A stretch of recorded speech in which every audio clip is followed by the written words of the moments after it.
In today's video, we are going to talk about the number one mistake that most job seekers are making in their job search on LinkedIn. So just for a little bit of context, my name is Katie. I'm a coach at CareerSprout, where over the last couple of years, we've helped over 600 folks transition to a higher paying job, at a company that they really admire, doing something that they really love. So on average, the job search process for our students takes about 63 days. And the reason why it's so much quicker than the average, 6 to 18 months that it takes other people is because we know that most of it is mental. Yes, we've got tactical steps to walk through, the resume, the LinkedIn, the interviews, negotiations, all that good stuff. But most of it is just identifying for each of our students what their confidence level is. What is the one thing that we can focus on that's going to build their confidence so that they show up as the best version of themselves in their interview process, in the, job search process. Now, the biggest mistake that most people are making on LinkedIn is that they are consuming a lot of negative things. And there's a lot of negative news out there, so it's really easy to do. So one of the things that we do with our students is we actually tell them to stop scrolling on LinkedIn, first and foremost. Now, I just went ahead and I conducted a bit of an experiment where whenever I used to see somebody who was laid off, they were really bummed, they were really sad, they'd been in the job search process for a long time, I would like the post or I would comment on the post to help it get more reach to help that person. Great intentions, as I'm sure some of you watching this do as well. Now, the interesting thing about that is I realized the way these platforms work is they want to show you content that you like. They want to show you content that's going to keep you on their platform.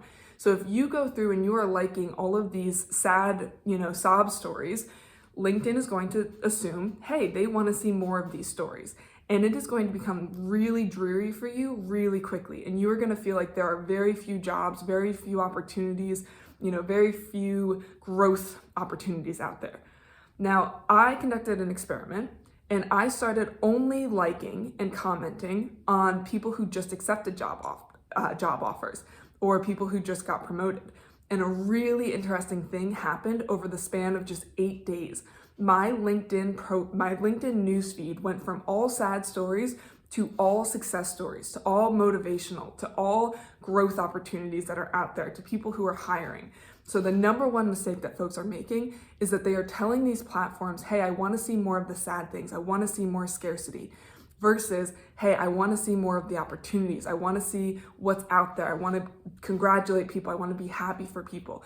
So I highly recommend if you are, commenting for reach or helping people, on the negative side, you will need to at least 10x the positive that you do as well. 10x the number of likes that you put on people who just landed jobs, people who just shared a promotion, people who just shared a work anniversary, whatever the case may be. It looks like it's about a 10-to-1 ratio of positive, interactions versus negative interactions to counterbalance that. So I would recommend just not doing it at all, but I know that we've got some folks who they would feel guilty not doing that. So that is the number one piece of advice that I can give you, because I know there's a lot of people that are feeling really scared right now, but there are so many opportunities out there right now. Maybe not at the FANG companies, but in the small tech companies, there is more opportunity right now than most people would even know what to do with. It's just harder and harder to find when you are focused on all of the negatives. And then when you show up to interviews with that, all of that negative energy and all of that fear and all of that scarcity, there's no need for it. So hopefully that helps somebody. Give it a shot. Let me know how it goes, and I will see you guys in the next one. Talk soon.